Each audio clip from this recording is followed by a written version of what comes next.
Amis chers auditeurs de Radio Matania, c'est le moment de la prédication et j'ai comme d'habitude le privilège et l'immense joie d'introduire une prédication du pasteur Claude-Philippe Messidibasi, le pasteur responsable de l'église protestante évangélique Matania qui a son siège en France métropolitaine, plus précisément dans la ville de Corbeil-Essonnes, en Île-de-France. Cette prédication a pour thème le suivant, la joie du Messie, et pour test de référence deux textes, l'un dans le Nouveau Testament, Luc chapitre 4, du verset 16 au verset 21, et dans l'Ancien Testament, Ésaïe chapitre 61, les trois premiers versets, et toujours dans le chapitre 61, les versets 10 à 11.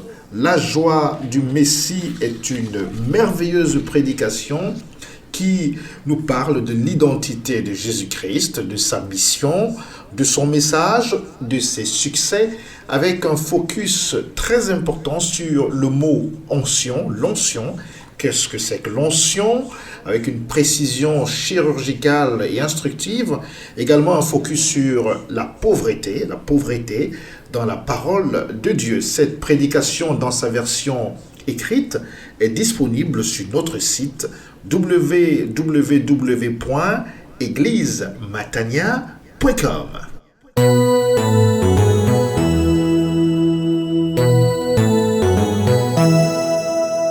Je vous invite à ouvrir vos Bibles et faisons la lecture d'abord de Luc chapitre 4, versets 16 à 21. Et ensuite, Ésaïe chapitre 61, versets 1 à 3 et 10 à 11. D'abord dans le Nouveau Testament, Luc chapitre 4, verset 16.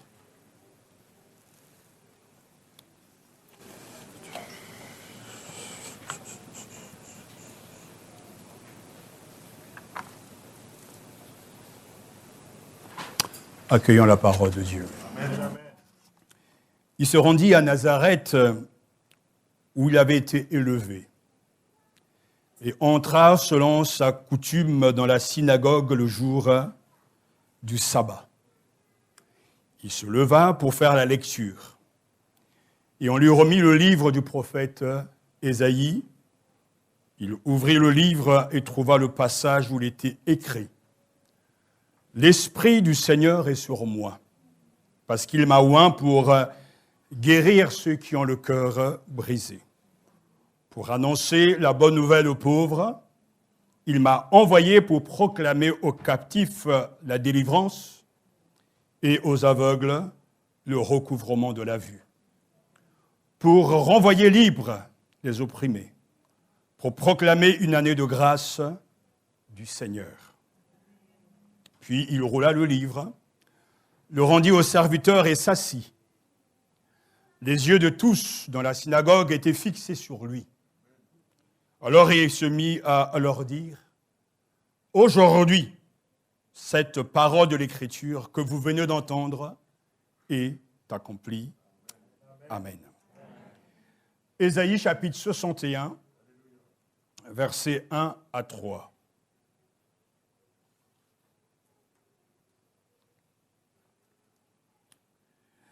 L'Esprit du Seigneur, Yahvé, est sur moi, car Yahvé m'a donné l'onction. Il m'a envoyé porter la nouvelle aux pauvres, panser les cœurs meurtris, annoncer aux captifs la libération et aux prisonniers la délivrance. Proclamer une année de grâce de la part de Yahvé et un jour de vengeance pour notre Dieu, pour consoler tous les affligés. Pour mettre aux affligés de Sion, pour leur donner un diadème au lieu de cendre, de l'huile de joie au lieu d'un vêtement de deuil, un manteau de fête au lieu d'un esprit abattu. Et on les appellera térabintes de justice, plantation pour Yahvé, de Yahvé pour se glorifier. Versets 10 et 11, je me réjouirai en Yahvé, qu'exulte mon être en mon Dieu, car il m'a revêtu des habits du salut. D'un manteau de justice, il m'a enveloppé comme l'époux, tel un prêtre porte un turban, et comme la mariée se pare de ses atouts, car comme la terre fait sortir son germe, et comme un jardin ses semences, il fait germer, ainsi le Seigneur Yahvé fera germer la justice et la louange devant toutes les nations.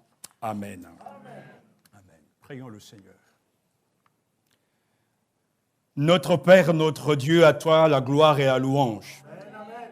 Tu es présent au milieu de nous et c'est toi qui nous inspires et qui nous inspirera aussi pour recevoir l'onction pour écouter ta parole, l'onction pour parler de toi, l'onction et la puissance pour que nos vies soient transformées. Seigneur, nous voulons un changement profond. Fais tomber les liens, délivre ton peuple de ces liens spirituels, physiques, et que le salut que tu as annoncé soit une réalité pour tout un chacun. Que ton nom soit glorifié. Parce que comme nous l'avons entendu, nous sommes, je suis la plantation de Dieu. Amen. Béni soit ton saint nom. Amen. Asseyez-vous. À Dieu soit toute la gloire. Avec ces versets, nous nous rendons au temps du retour d'exil. Entre 535 et 520, c'est un moment unique, un moment fort, un moment important pour les Juifs. Dieu l'avait annoncé, le peuple a été déporté, mais Dieu avait promis qu'il devait revenir. Ce retour avait été donc un grand moment de consolation et d'espérance, comme l'a évoqué déjà Ésaïe chapitre 40. Mais cette joie première doit se confronter à la réalité, à la dure réalité. Parce que les Juifs déportés, en revenant, ont trouvé les autres qui s'étaient appropriés leur terre. Eux, ils avaient gardé la foi, ceux qui étaient donc de retour, mais ceux qui étaient restés avaient épousé d'autres dieux, et adoré d'autres idoles. Et il y avait donc un syncrétisme, un mélange entre ceux qui sont de retour et qui avaient la foi et qui avaient compris réellement le projet de Dieu pour eux et qui gardaient aussi l'espérance que les choses allaient changer, et ceux qui étaient restés. Donc, les uns et les autres cohabitaient. Faute de moyens et en raison justement de conflits, Jérusalem tarde donc à se relever de ses ruines. Mais, au milieu des ruines, il y a le serviteur de Dieu qui prend la parole, car même au milieu des ruines, avec Dieu, il y aura toujours une porte d'espérance. Amen. Rempli de l'Esprit de Dieu, Jésus-Christ, le Messie serviteur, apporte aux malheureux, donc aux humiliés, joie, bien-être et louange. À la place du deuil et de la tristesse, mais aussi il apporte la vengeance de Dieu. Au milieu des ruines, le serviteur Jésus-Christ Messie, le Messie, apporte donc consolation à ceux qui sont abattus. Amen. Toutes les promesses de Dieu sont oui et amen en lui. 2 Corinthiens chapitre 1 verset 20 nous dit que toutes les promesses de Dieu sont oui et amen en Christ. Cela signifie que toutes les promesses de l'Ancien Testament trouvent leur accomplissement en Christ. D'où le texte de Luc, chapitre 4, verset 16 à 21. Et en lisant ce texte, Jésus lui-même affirme cette grande vérité, verset 21, alors il se mit à leur dire, aujourd'hui, cette parole de l'Écriture que vous venez d'entendre est accomplie. Aujourd'hui, la parole de Dieu que vous venez d'entendre est accomplie. Luc, donc, fait dire à Jésus-Christ qu'il est le Messie serviteur que le prophète Ésaïe avait annoncé. Jésus a choisi ces paroles du livre d'Ésaïe pour faire comprendre son identité à ses compatriotes de Nazareth et à Jean-Baptiste. Il souligne la portée prophétique d'Ésaïe chapitre 61 en l'utilisant pour revendiquer son identité messianique. Jésus est le Messie attendu. Jésus accomplit ce que le prophète avait annoncé. Ce texte nous parle donc de l'identité de Jésus, de sa mission, de son message et de ses succès.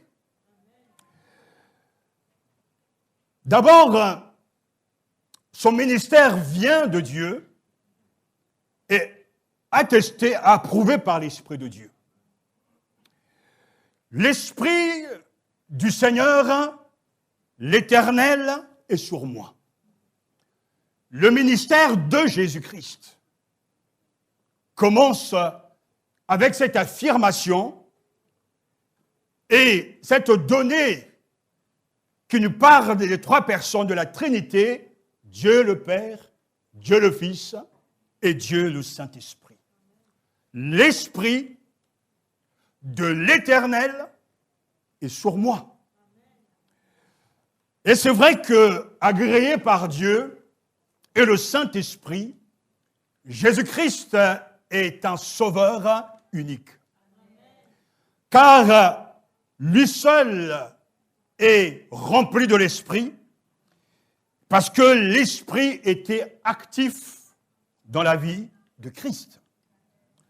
Nous pouvons remarquer certaines choses qui ont rapport au ministère terrestre de Jésus-Christ, dont la synagogue, Jésus affirme et proclame, en utilisant « je, moi », sous-entendu que l'Esprit du Seigneur est sur moi. Et c'est vrai. Parce que notre Seigneur, Jésus-Christ, a été conçu par l'Esprit. Luc chapitre 1. Il a été oint de l'Esprit à son baptême. L'Esprit, donné sans mesure, l'a équipé pour son ministère messianique, et à ce moment-là que Jésus commença son ministère. C'est très important. Avant, il était dans l'ombre. Mais quand le temps de Dieu est arrivé, Jésus est sorti.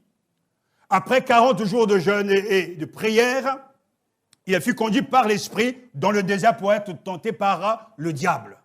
Mais le Christ, après avoir bientôt été baptisé, va recevoir l'effusion de l'Esprit, lui qui a été conçu du Saint-Esprit.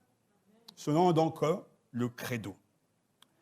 Immédiatement donc après son baptême, Jésus est rempli de l'Esprit Saint, revient du Jourdain, et c'est encore l'Esprit Saint qui le conduit dans le désert pour être tenté par le diable, mais dans le désert, Jésus triomphe et revient victorieux du diable, et il commence ainsi son ministère. Pierre le reconnaît, car il dit à Corneille comment Dieu a oint du Saint-Esprit de force Jésus de Nazareth, qui allait de lieu en lieu faisant du bien, guérissant les malades et chassant les esprits des gens. Actes chapitre 10, verset 38. C'est aussi par l'Esprit que Jésus a accompli ces miracles, et c'est parce qu'il est mort et ressuscité que Jésus a répandu son esprit sur ses disciples. Dès le début et à la base, à la source de la puissance et de l'unicité de notre Seigneur Jésus-Christ, il y a Dieu le Père et Dieu le Saint-Esprit. l'Esprit du Seigneur est sur moi. Et le même Esprit qui a accompli son œuvre dans la conception de notre Seigneur, qui a assisté au dévoilement de sa nature divine, qui a mis en œuvre en lui chaque don et chaque faculté, qui l'a consacré à son rôle de Messie, qui l'a équipé pour qu'il puisse faire face à tout conflit et à toute tentation, qui l'a rendu capable de chasser des démons, le même Esprit a été envoyé à ses disciples. C'est le même qui habite en nous. Mais il y a une grande différence entre Jésus et nous. C'est que le Saint-Esprit n'a pas les mains libres en nous parce que nous faisons ce que nous voulons. Mais Jésus lui-même affirme que l'Esprit de l'Éternel est sur lui. Cette parole nous dit aussi que l'onction est la source de son succès. Il révèle l'autorité ou la puissance du Christ. Cette puissance découle de l'onction divine. L'Éternel a oint Christ et l'a ainsi consacré pour être le médiateur. Jésus dit, l'Esprit de l'Éternel est sur moi. Parce qu'il m'a oint, alléluia, il a fait de moi un Messie.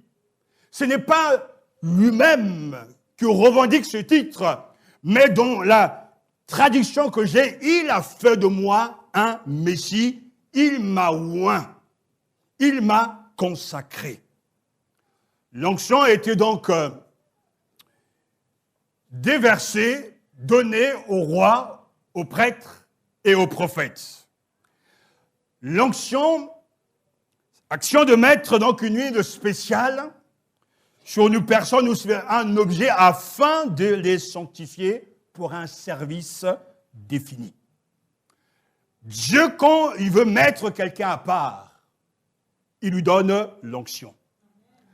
L'onction, c'est ce qui lui fait faire le travail de Dieu. L'onction, ce n'est pas une huile que l'on verse sur quelqu'un, mais l'onction vient de Dieu. Quand Dieu appelle un serviteur, une servante, il lui donne l'onction. L'onction ne nous sanctifie pas, mais l'onction nous équipe à faire le travail de Dieu. Et c'est la raison pour laquelle celui qui est appelé réellement par Dieu, qui est fait par Dieu, entre guillemets, ne peut jamais échouer parce qu'il a reçu de la part de Dieu l'onction. J'ai l'onction. Non pas parce que je le veux ou je prie, mais ma consécration venant de Dieu m'a donné l'onction pour parler en son nom. Ce qui fait qu'il m'a équipé, parce que c'est Dieu qui fait des serviteurs, pour faire son travail, et à la fin, comme le texte le dit, la gloire lui reviendra toujours, parce que ce n'est pas l'œuvre d'un homme, mais c'est l'œuvre de Dieu. L'huile est un symbole de l'Esprit. Christ est oint de l'Esprit de Dieu pour accomplir sa mission. Le chrétien qui a reçu Jésus-Christ comme son Seigneur et son Sauveur. Écoutez bien, je dis toujours, celui qui a reçu Jésus-Christ comme son Seigneur et son Sauveur reçoit le don de l'Esprit Saint, et nous savons que le saint, le croyant, lui aussi, possède les arts de l'Esprit, et ça veut dire qu'il reçoit l'onction qui le qualifie, qui le met à part pour servir Dieu dans l'Église et dans le monde. Ainsi, si tu reçois une grâce, un charisme de Dieu, ce n'est pas toi qui joues la partition, mais c'est le Saint-Esprit.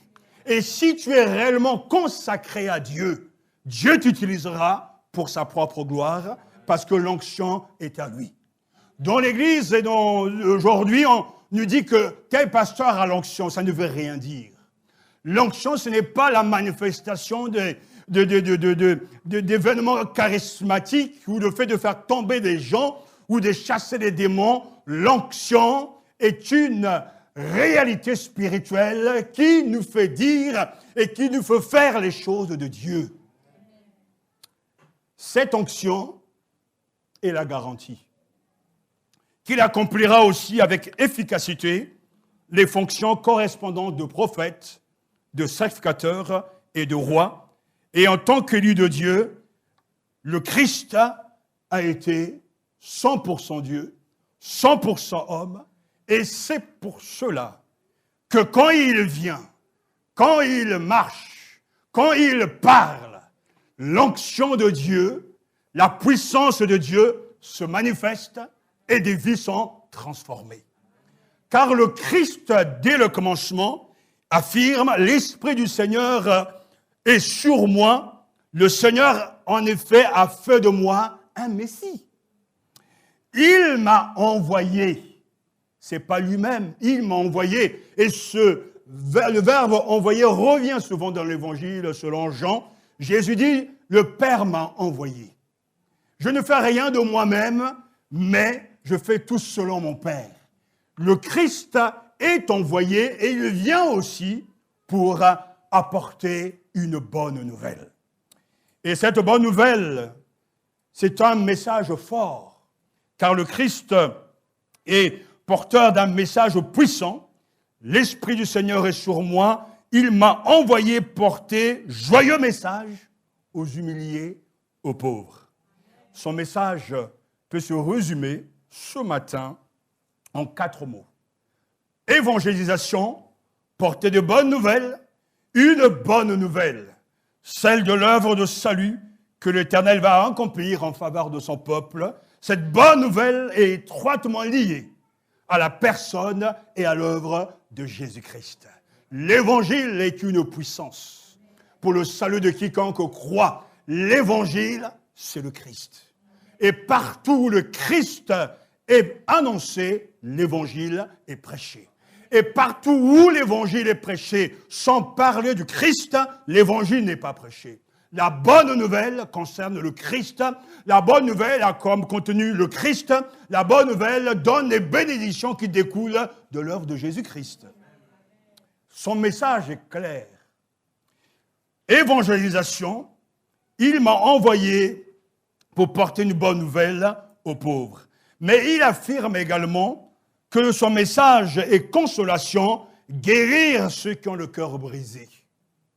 Ensuite, son message est libération, proclamer aux captifs la liberté. Et son message est avertissement, proclamer l'année de grâce et le jour de vengeance.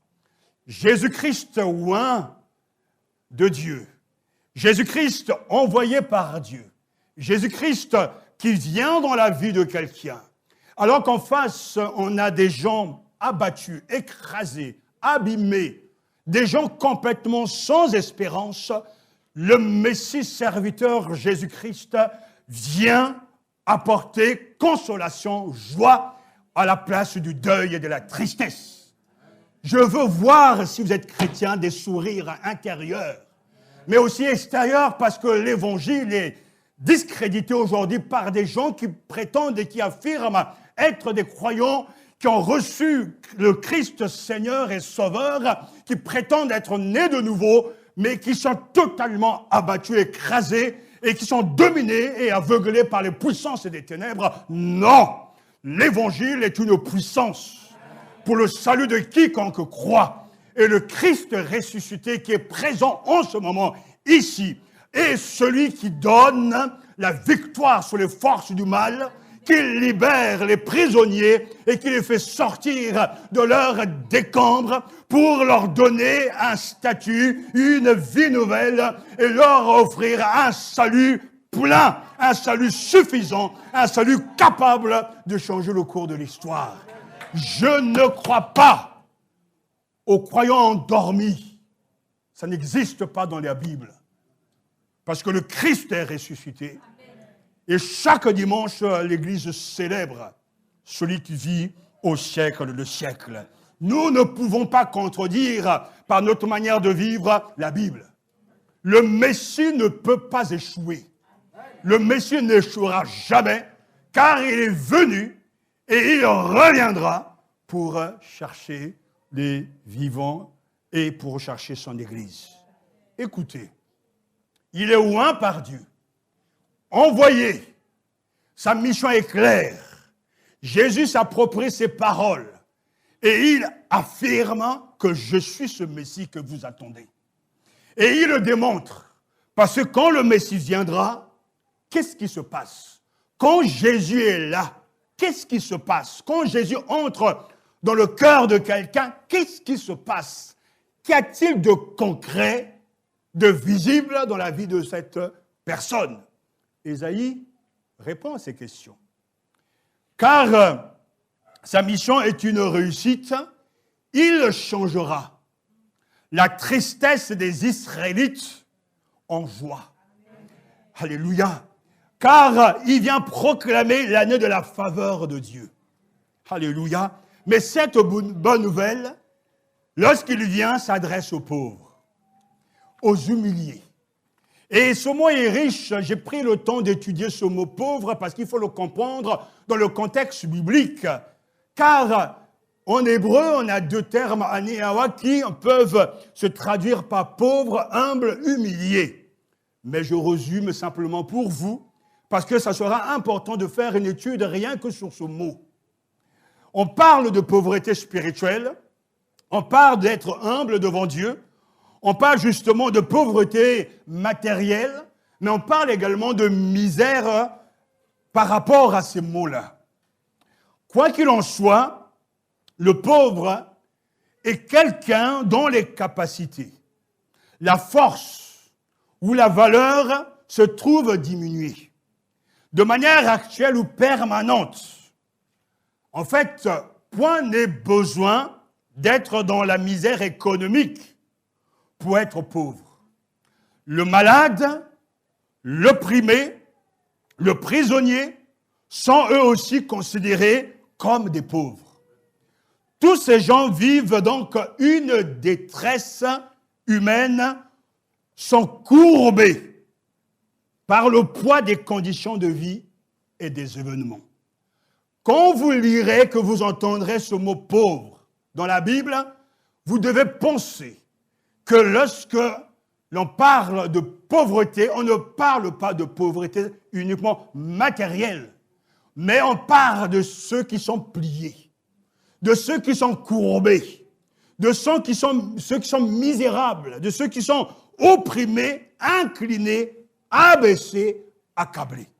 Et cette situation conduit au découragement. Mais le découragement ne pousse pas à démissionner et à quitter Dieu, non. Le découragement pousse celui qui est malheureux, écrasé, de se tourner vers Dieu. En fait, la pauvreté ne nous écrase pas sans fin. La pauvreté spirituelle comme matérielle nous pousse vers Dieu pour trouver en Dieu notre joie et notre bonheur. Je parlerai de ce thème à un autre moment parce que la Bible est riche de messages pour nous transformer. Au point que le psalmiste dira, psaume 113, verset 7, « Il relève le pauvre de la poussière. » Car Dieu qui est tout-puissant, lui qui est si grand, il sait s'abaisser pour regarder le pauvre et pour le relever. Et c'est là réellement la vraie signification de la pauvreté selon Dieu. Et nous devons nous rappeler que Jésus, avec les béatitudes, commencera toujours « Heureux les pauvres en esprit, car le royaume des cieux est à eux. » Mais il ne parle pas de pauvreté matérielle, ils les étaient déjà. Mais de ceux qui sont humbles, qui savent qu'ils n'ont rien et qui dépendent de Dieu, qui s'ouvrent à Dieu pour lui demander d'intervenir, car Dieu aime les pauvres. C'est-à-dire Dieu aime les humbles. Alors ce matin, quelle que soit ta situation, ne prends pas ce texte pour dire oui, Dieu entend les pauvres, Dieu aime les pauvres. Oui, il y a une situation, une crise économique. Je veux donc m'approprier ces paroles et m'adresser à Dieu pour qu'il m'accorde sa bénédiction. Mais la Bible nous parle aussi de la pauvreté spirituelle. Et l'Église d'aujourd'hui souffre de cette pauvreté. Des gens qui manquent de vie, des gens qui n'arrivent même plus à se régaler de la parole de Dieu et de la présence de Dieu. L'Église aujourd'hui souffre de ce manque de connaissance d'un Dieu vivant.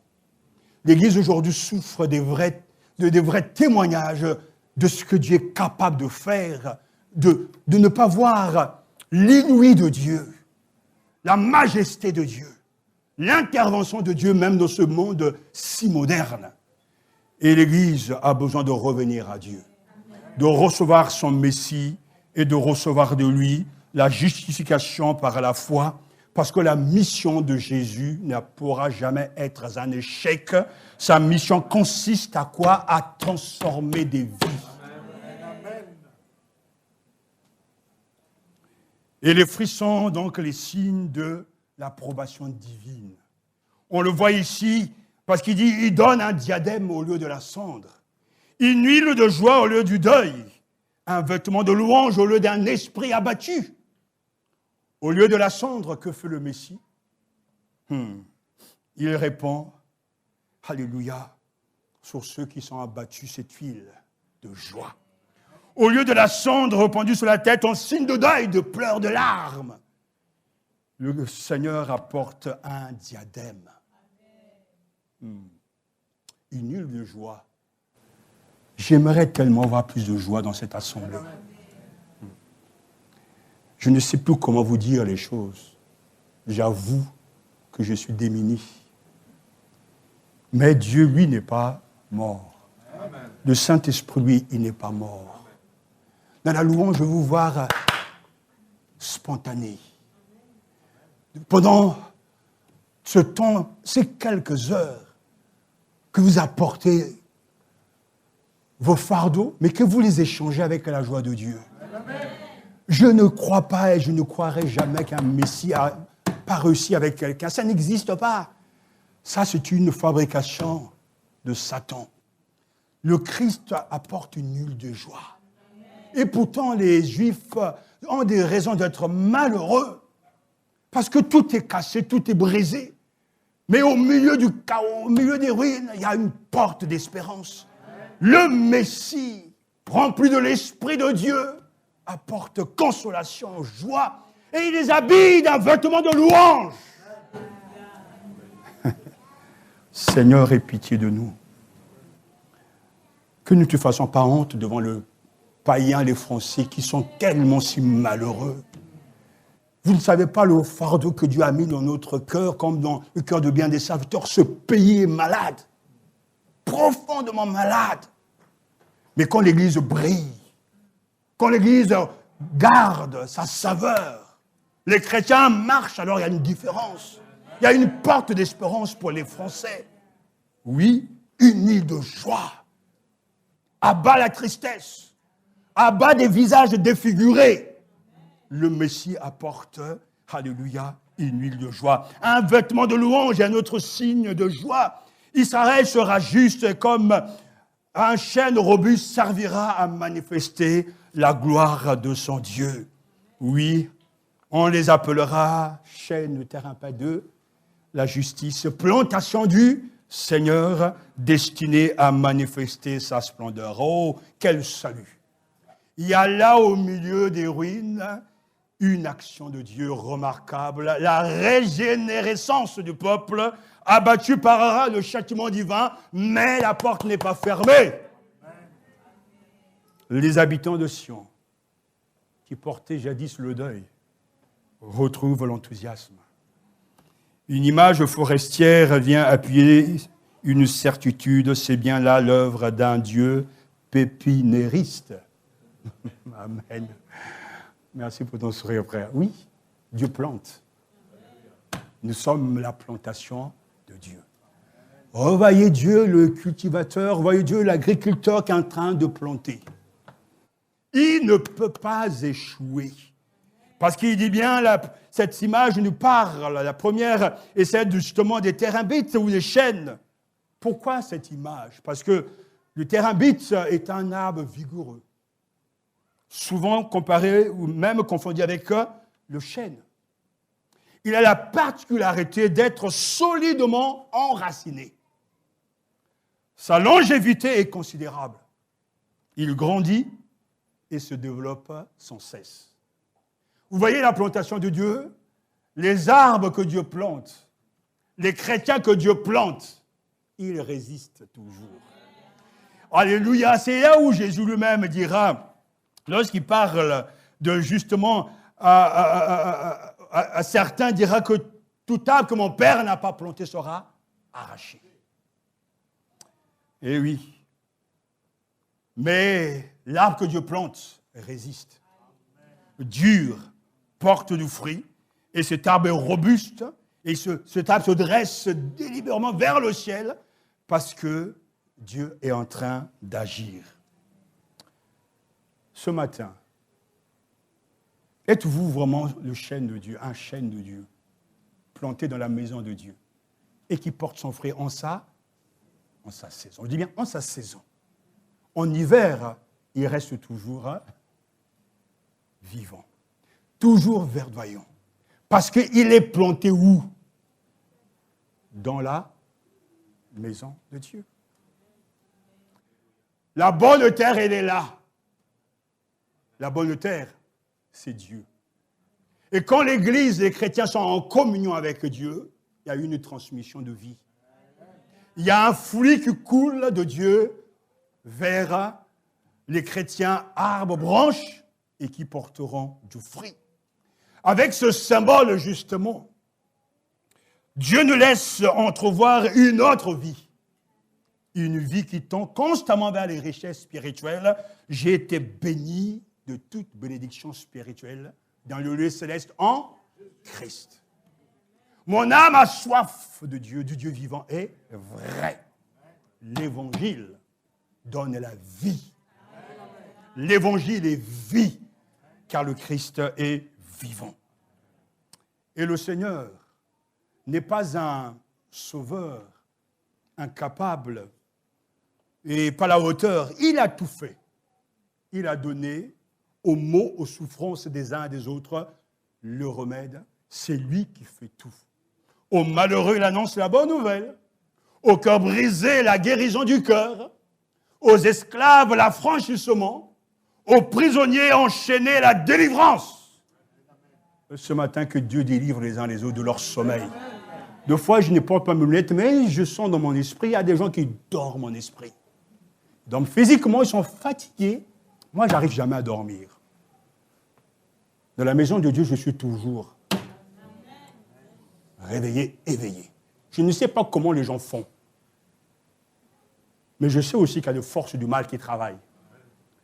Parce que dans le combat spirituel, je l'ai appris, le Satan vient avec une piqûre. Et puis, pouf, c'est parti. Ils écoutent la parole, ils entendent, mais ils ne retiennent rien du tout. Et dès que le culte est fini, on leur demande de quoi le pasteur a parlé. Je crois qu'il a parlé d'Ésaïe, quelque part, comme ça. Quelque part par là-bas. Satan, il est très fort. Croyez-moi, parce que je l'ai vu. Quand il travaille, son travail ce matin, c'est de vous empêcher d'entrer dans cette parole.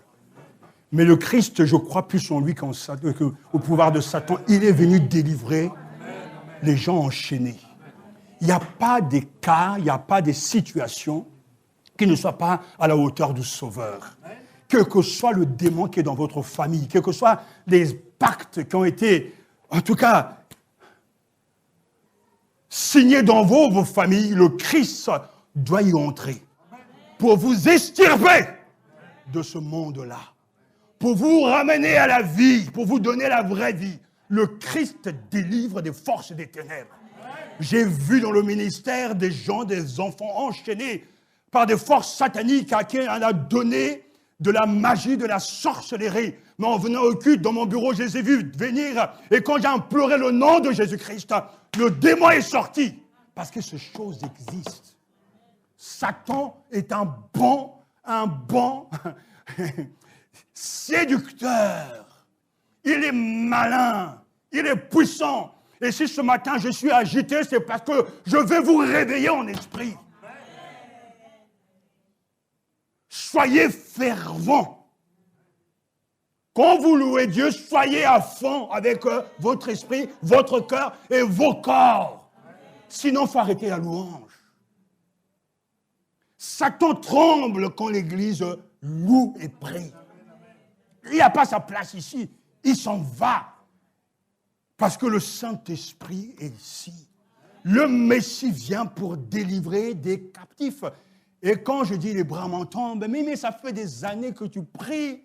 Tu ne peux pas être toujours sous le poids, sous la charge et être lié par des plaisirs terrestres, par des liens, des pensées impures, par des choses sales, par de la haine, de la colère, des choses qui ne te quittent jamais. Le Christ dans ta vie te libère et te fait sortir de cette prison ce matin. Ose le défier.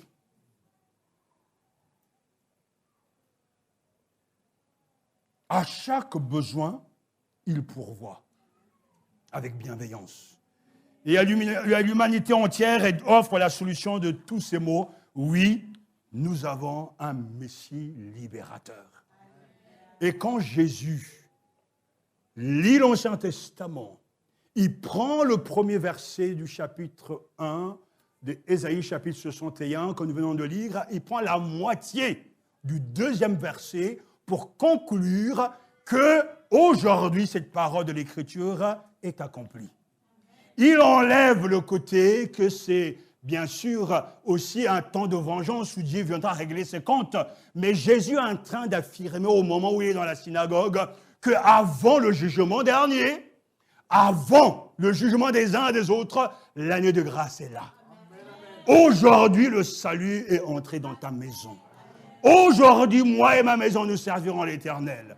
Aujourd'hui, tu peux marcher avec Dieu. Aujourd'hui, tu peux être un témoin de porte ouverte dans le monde entier. Aujourd'hui, tu peux t'engager avec Mission France pour aller évangéliser. Aujourd'hui, Dieu t'envoie dans le monde entier pour annoncer la bonne nouvelle. Aujourd'hui, rien ne peut t'arrêter puisque Dieu t'accompagnera. Aujourd'hui, cette parole de l'Écriture est accomplie. Aujourd'hui, pas demain. Et tous ceux qui l'ont entendu ont dit « Waouh ! On n'a jamais entendu quelqu'un parler avec tant de sagesse. » Mais où est le secret? Le secret se trouve dans ce mot, l'Esprit de l'Éternel est sur moi. Et aujourd'hui, je loue le Seigneur, car notre réussite, c'est sa réussite. 2000 ans après Christ ressuscité, continue à dire aux uns aux autres, aujourd'hui, je veux entrer dans ta maison. Aujourd'hui, je veux venir manger chez toi. Aujourd'hui, ton père, ta mère, prie pour eux, pour qu'ils se donnent à moi. Aujourd'hui, et fais-moi confiance, tes cousins qui sont liés, j'ai le pouvoir de les sauver. Aujourd'hui, crois en moi, car je suis la résurrection et la vie. Aujourd'hui, si tu crois, tu verras la gloire de Dieu. Pas demain, maintenant, aujourd'hui. Pourquoi? Parce que c'est le vrai Messie. Et on l'a vu, Jésus-Christ a été consacré dès le début, car lui-même dira, voici je viens, ô Dieu, pour faire ta volonté. Et c'est ça le secret du Seigneur. Tu veux que Dieu t'utilise ce matin? Tu veux voir des âmes sauvées via ton témoignage? Consacre-toi entièrement à Dieu. Ne entre pas dans l'église, dans le ministère pour faire le ministère, ce n'est pas intéressant.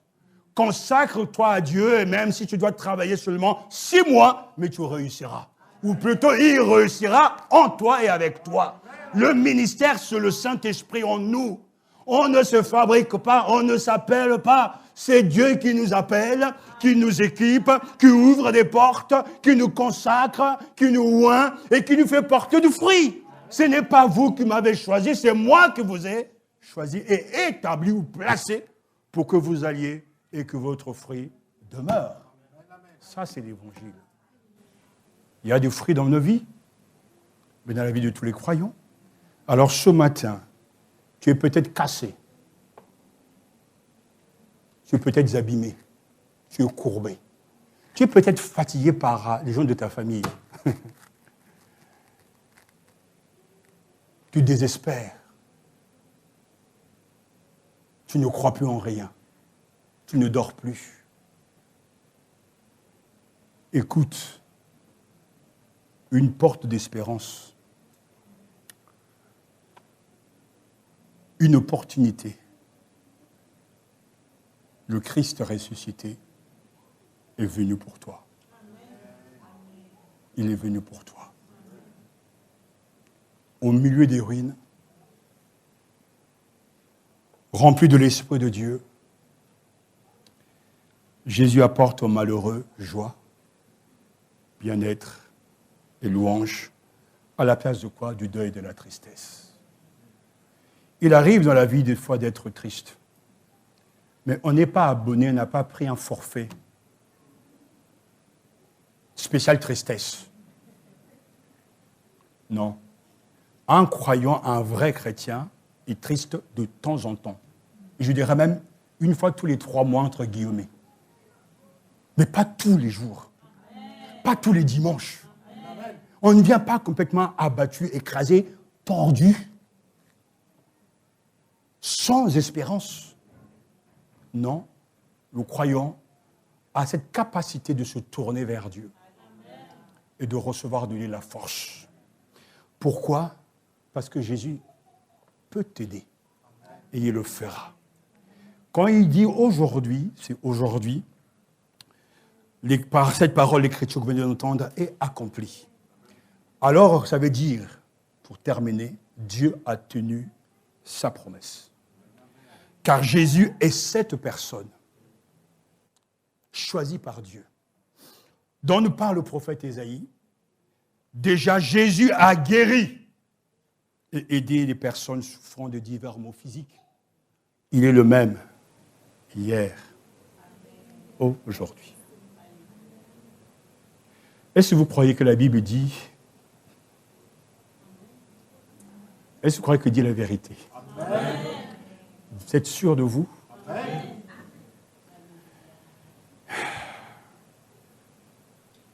Alors ce matin, en l'invoquant, attends-toi à une transformation. Amen. Cette semaine, alors que je méditais la parole de Dieu sur autre chose, le Seigneur me disait, le prophète qui vient en mon nom apporte ma parole, mais surtout apporte la réalité, le réel de Dieu. C'est-à-dire que ce ne sont pas des paroles en l'air. La dureté de la vie est une réalité. La crise économique est une réalité. La solitude est une réalité. Les gens qui sont en prison spirituellement, ce sont des réalités. Et on ne peut pas accepter une parole venant de Dieu qui n'apporte pas la réalité de Dieu. Il envoie sa parole et sa parole vient féconder nos vies pour nous donner une plus grande espérance. Et l'Église aujourd'hui, ce Seigneur me disait, entre et vit dans les émotions. Et passe d'émotion en émotion en disant, oui, j'ai entendu cette parole me parle de la joie de Dieu, les émotions sont là, mais cette parole ne féconde pas la vie. Mais Jésus vient dire aujourd'hui, cette parole, l'écriture, est accomplie. Amen. Vous savez pourquoi il le dit? Parce que dans ses paroles et dans ses actes, il y a la démonstration que le royaume de Dieu est venu. Les démons sont chassés, les malades sont guéris, et la bonne nouvelle est prêchée aux uns et aux autres. Et moi, je le crois ce matin, que toute parole de Dieu ne peut pas retourner à Dieu sans avoir fécondé, fait germer, alléluia, les plantes spirituelles. Elle ne peut pas échouer, parce qu'elle est venue pour accomplir le dessein de Dieu. Rappelez-vous que le Messie est rempli de l'Esprit de Dieu. Amen. Alléluia. Amen. Aujourd'hui alors, prions.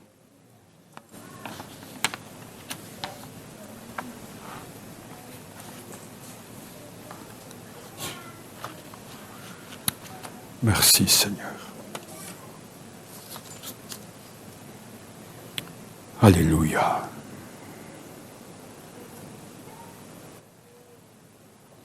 Alléluia. Seigneur, prenons le temps de méditer ces choses. Prenons le temps de réfléchir. De dire au Seigneur, au plus profond de vous-même, de lui dire clairement de vous libérer de ces liens héréditaires, de ces mauvaises habitudes, de cet esprit tordu. De la peur de vous donner à 100% au Seigneur. Oui, ce matin, il me le disait, la peur de se donner totalement à lui.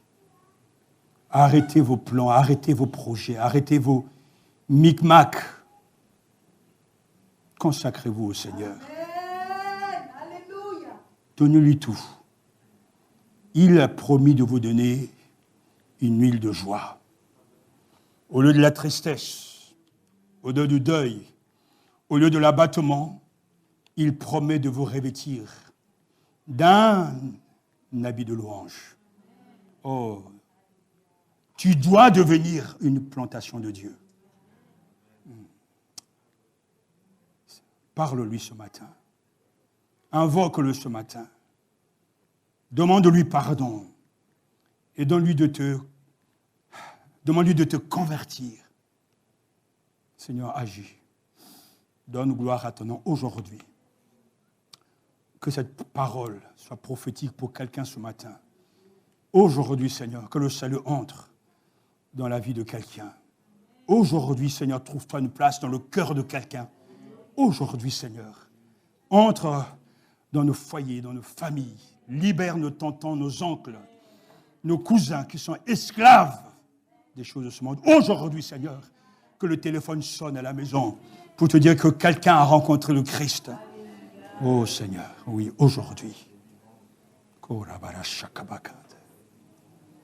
Béni soit ton Saint-Nom. Quand j'invoque le Seigneur, il est vivant. Béni soit mon rocher. Alléluia. Chantons ce cantique. Alléluia. Invoquons le Seigneur et laissons-le agir ce matin. Laissons-lui nous dépouiller de nos œuvres des ténèbres et donner aux uns aux autres la vie. Quand j'invoque le Seigneur, il est vivant. Béni soit mon rocher, que le Dieu de mon salut soit exalté.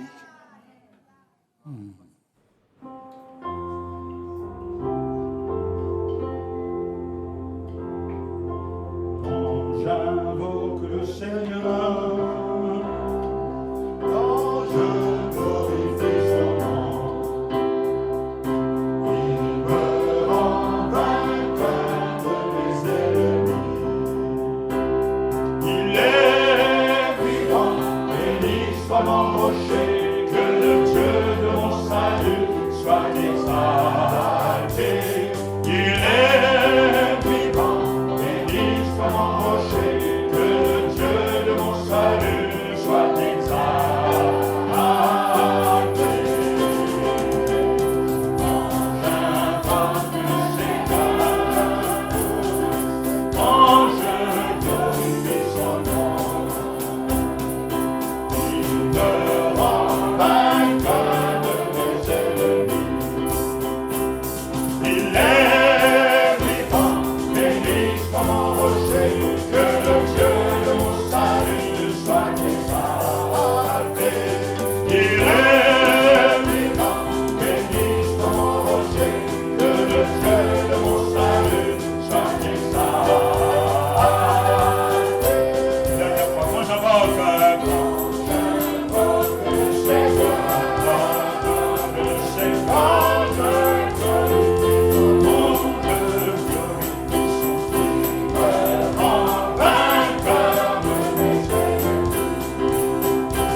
C'est vrai, Seigneur, tu es vivant. C'est vrai, Seigneur, tu es fidèle. C'est vrai, Seigneur, ton esprit demeure. Seigneur Jésus, comme tu l'as dit toi-même, ceux qui t'ont entendu et qui ont cru à ta parole, tu leur donnes la vie. La vie en toi, Père éternel. Seigneur Jésus, nous te demandons pardon. Pardon, Père éternel, de faire dormir ton Esprit Saint en nous, Seigneur Jésus. Car, Seigneur, je me dis, tes disciples t'ont entendu. Tu leur as donné l'Esprit. Mais ils ont changé le cours de l'histoire. Ils n'étaient pas seulement là à prêcher que les gens restaient chez eux. Ton esprit agit. Ton esprit est vivant. Alors, Seigneur Jésus, dans ton infinie bonté, Seigneur, réveille cet esprit endormi en nous. Père éternel, rends-nous vivants pour les choses de Dieu. Seigneur Jésus, les choses matérielles passent. Nous l'avons l'histoire là de l'Ukraine. Tout est cassé. Qu'est-ce que l'homme peut construire qui peut durer, Père éternel? Même les vies que toi, Seigneur, tu as créées, l'homme prend le plaisir de les détruire, Seigneur Jésus. Mais la vie en toi, celle que toi tu apportes dans le cœur de l'homme, elle demeure, Père éternel, et elle change les choses. Parce que c'est toi qui changes à travers cette vie que tu donnes en l'homme. Seigneur Jésus, donne-nous cette vie pour que nous, Seigneur Jésus, pour qu'elle agisse, pour changer les choses que toi tu veux changer à travers les enfants que tu as choisis, Père éternel. Père éternel, agis. C'est le même esprit qui était en Abraham. On a vu que c'est le même esprit qui était en David. C'est le même esprit que tu, Seigneur Jésus, t'avais. C'est le même esprit que tu donnes à celui qui vient à toi, qui a été baptisé par ton nom. Alors cet esprit doit agir de la même manière, Seigneur Jésus. Alors qu'est-ce qui ne va pas? Qu'est-ce qui ne va pas, Seigneur Jésus? Qu'est-ce qui ne va pas, Seigneur mon Dieu? Père éternel, nous te supplions de faire grâce.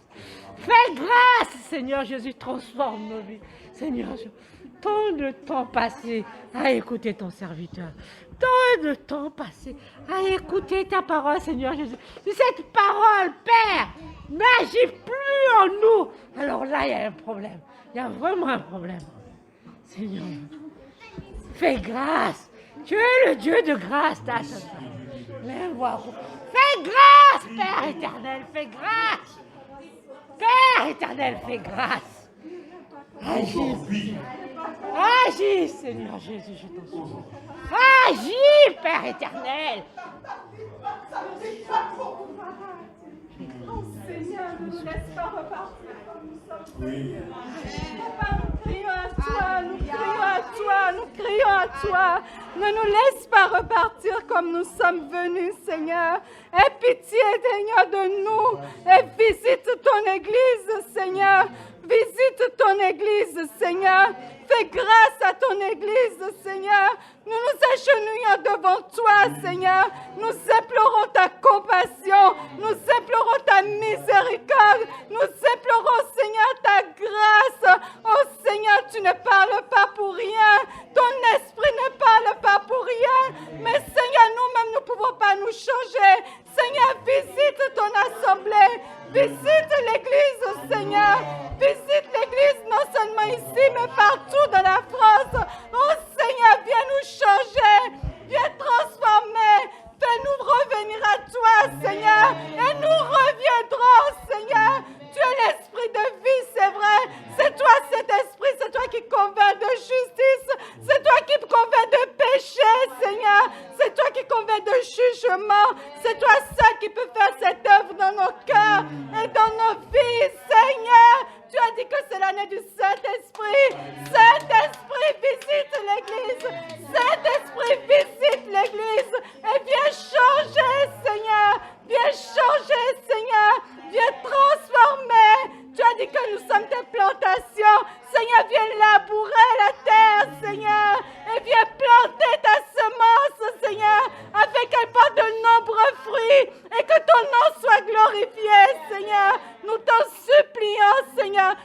parles pas en vain, Seigneur. Oh Seigneur, tu ne fais pas que des constats, tu ne fais pas que des états des lieux, mais tu es l'Éternel qui agit. Tu es l'Éternel qui agit, Seigneur. C'est pour cela que nous implorons ta grâce. Aie pitié de nous, Seigneur. Aie pitié de nous, Seigneur. Et interviens. Ne nous laisse pas repartir comme nous sommes venus, Seigneur. Oh Dieu, aie pitié de nous.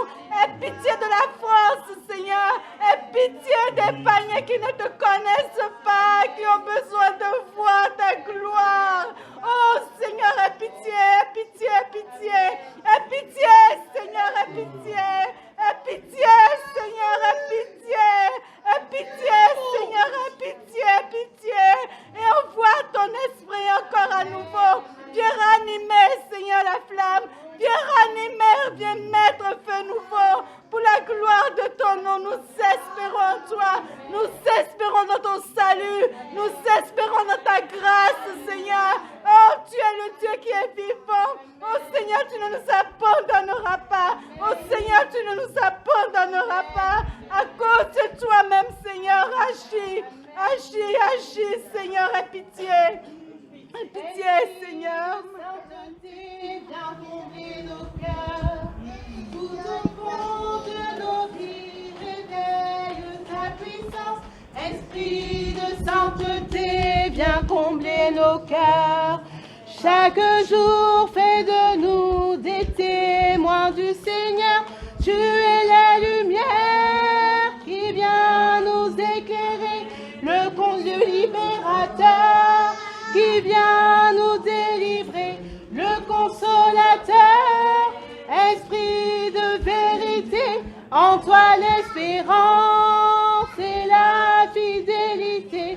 Tu es la lumière qui vient nous éclairer, le libérateur qui vient nous délivrer, le consolateur, esprit de vérité, en toi l'espérance et la fidélité.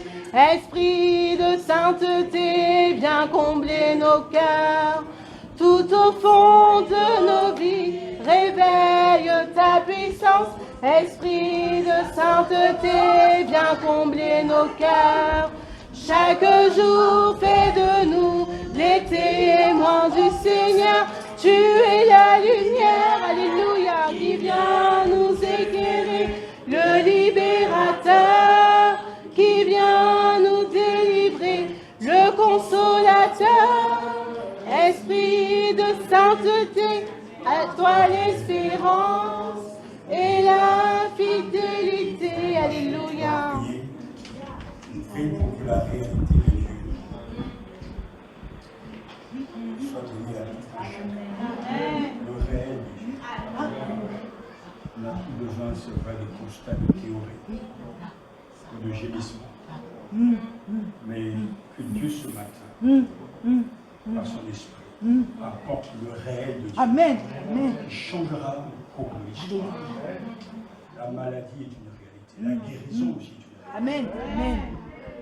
On est enchaîné dans une prison, c'est une réalité. Et la délivrance aussi. Amen. Amen. Amen. Alors, Amen. Amen. nous prions ensemble. Amen. Amen. Alléluia. Alléluia. Alléluia. Amen. Alléluia. Seigneur Jésus, nous te bénissons pour ta parole que tu nous donnes encore ce matin par ton serviteur. Amen. Nous te bénissons car c'est parce que tu nous aimes que tu continues à nous parler. C'est parce que, Seigneur, tu veux libérer ton Église. Tu veux faire de nous une vraie Église de Dieu, des vrais disciples. Et ce matin, nous nous prosternons devant ta grandeur.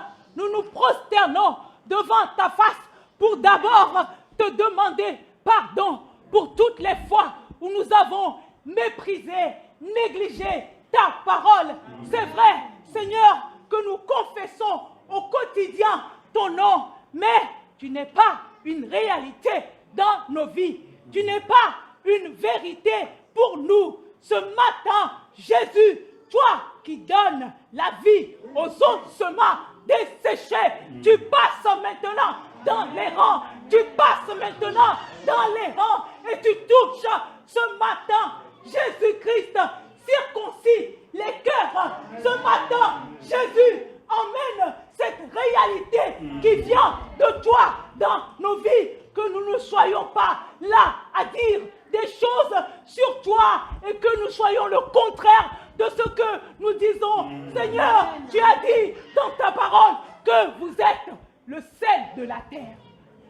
Si le sel venait à perdre de sa saveur, avec quoi la lui rendra-t-on? Alors ce matin, Seigneur, fais-nous grâce. Nous voulons redevenir ce sel de la terre. Lorsque nous sommes là, que les païens se convertissent par nos comportements, par notre manière de vivre ta seigneurie au quotidien. Ce matin, circoncis nos cœurs. Ce matin, touche nos âmes malades. Libère ce matin de cet amour des choses de ce monde. Libère ce matin ceux qui sont enchaînés depuis tant d'années dans les mauvaises pensées. Libère ce matin les cœurs remplis de haine, de méchanceté. Libère ce matin de l'hypocrisie. Libère ce matin de l'impudicité. Libère ce matin de l'amour des choses de ce monde. Que toi, Jésus, tu sois une réalité, une réalité, une réalité. Au nom de Jésus, chaque âme ici, Jésus, touche, libère les cœurs endurcis, les cœurs résistants à ta parole. Libère Jésus. Nous bénissons ton nom, car ta parole ne retourne jamais à toi sans avoir accompli son dessein. Alors béni sois-tu pour ce que tu as sauvé, celle que tu as sauvée ce matin. À toi la gloire. Amen. Père Céleste, merci. Je crois en ton succès sur ceux que tu as prédestinés. Ce matin, tu as agi. Et nous te remercions pour le travail du Saint-Esprit et pour l'amour de l'Esprit envers chacun d'entre nous. Nous ne te prions pas seulement pour nous ici, mais nous pensons aux autres dénominations, aux autres assemblées, tous ceux qui, dans ce pays, Seigneur, cherchent ta face, ont besoin de consolation, ont besoin de voir un réveil sans précédent, un renouveau sans précédent. Père, nous soupirons après toi, nous gémissons après toi, nous pleurons devant toi. Nous voyons, Seigneur, les résultats de nos lamentations, de nos mauvais choix, de ce que nous avons rejeté ta seigneurie, l'autorité de ta parole. Mais tu nous fais revenir vers toi pour nous attacher à toi. Parce que nous croyons qu'au milieu, Seigneur, des ruines, il y a une porte d'espérance. Et tu es celui qui donne l'espérance. Tu es notre espérance. La France sera sauvée. Ceux que tu as prédestinés au salut dans ce pays seront sauvés. Parce que tu ne peux pas échouer. Toutes tes promesses sont oui et amen en toi. À toi soit la gloire. Amen.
Amen.